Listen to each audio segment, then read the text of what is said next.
अर्जुन ने पुरानी हवेली के धूल भरे तहखाने में कदम रखा। हवा में सड़ांध और पुराने कागज की गंध थी। उसकी टॉर्च की रोशनी दीवारों पर नाच रही थी, जहां मकड़ी के जाले और टूटी तस्वीरें समय की क्रूरता की गवाही दे रही थीं। वह एक पत्रकार था जो इस छोटे से कस्बे चंद्रपुर की रहस्यमयी कहानियों की खोज में आया था। लोग फुसफुसाते थे कि यह हवेली, जिसे काला महल कहा जाता था, शापित थी। यहाँ आने वाले कभी वापस नहीं लौटते थे। अर्जुन को ये सब अंधविश्वास लगता था।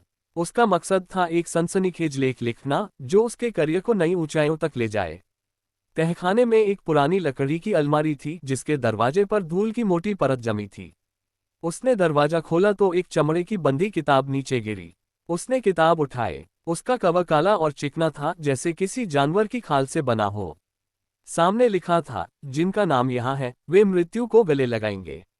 उसने किताब खोली। पहला पन्ना खाली था, सिवाय एक नाम के, रामलाल 1765। अगले पन्ने पर और नाम थे, कमला 1823, श्याम 1901 और कई अन्य जो सदियों तक फैले थे। प्रत्येक नाम के साथ एक तारीख और एक छोटा वाक्य था, जैसे उसने आग में अपनी सांसें छोड़ी या उसका खून दीवारों पर बिखर गया। अर्जुन की रीढ़ में सिहरन दौड़ गई। यह कोई साधारण डायरी नहीं थी। वह डायरी लेकर अपने किराए के कमरे में लौटा। रात गहरी थी और कस्बे की सड़कें सुनसान। उसने डायरी को मेज पर रखा और पढ़ना शुरू किया। हर पन्ना एक कहानी थी, मौत की कहानी। एक औरत जिसे चुड़ैल समझकर जला दिया गया था। एक व्यापारी जिसे हवेली के तहखाने में बंद कर दिया गया था। हर कहानी में एक समानता थी, मरने वाले इस हवेली से जुड़े थे। अचानक कमरे की बत्ती झपकी और बुझ गई।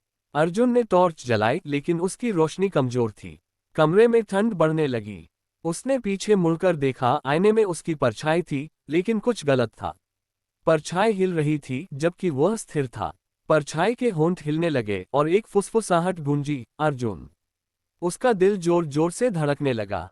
उसने डायरी बंद की, लेकिन पन्ने अपने आप पलटने लगे। आखिरी पन्ने पर उसका नाम लिखा था, अर्जुन 2025। इसके नीचे लिखा था, वह रात को जीवित नहीं देखेगा। अर्जुन ने डायरी फेंक दी और दरवाजे की ओर भागा, लेकिन दरवाजा नहीं खुला। कमरे की दीवारें कराह रही थीं, जैसे कोई उनमें से बाहर निकलने की कोशिश कर रहा हो। उसने खिड़की की ओर दौड़ लगाई, लेकिन शीशे पर एक काला आकार उभरा, एक छाया जिसके चेहरे पर आंखें नहीं थीं, केवल काले गड्ढे। तूने मुझे छुआ, छाया ने कहा। अब तू मेरा है। अर्जुन चीखा, लेकिन उसकी आवाज कमरे की दीवारों में खो गई। उसने डायरी की ओर देखा, जो अब मेज पर खुली पड़ी थी। पन्नों पर खून की बूंदें टपक रही थीं और नाम धीरे धीरे गायब हो रहे थे। उसने अपनी जेब से पेन निकाला और डायरी में लिखने की कोशिश की, शायद वह अपने भाग्य को बदल सके।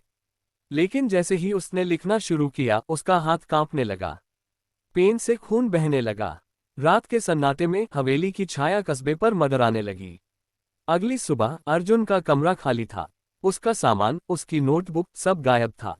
केवल डायरी मेज पर पड़ी थी, खुली हुई, और उसमें एक नया नाम जुड़ गया था, अर्जुन 2025। कस्बे वालों ने उस दिन के बाद हवेली के बारे में बात करना बंद कर दिया। लेकिन रात के अंधेरे में, जब हवा ठंडी हो जाती थी, लोग फुसफुसाते थे कि काला महल अभी भी भूखा है। और डायरी, जो अब भी तहखाने में कहीं छिपी थी, अपने अगले शिकार का इंतजार कर रही थी।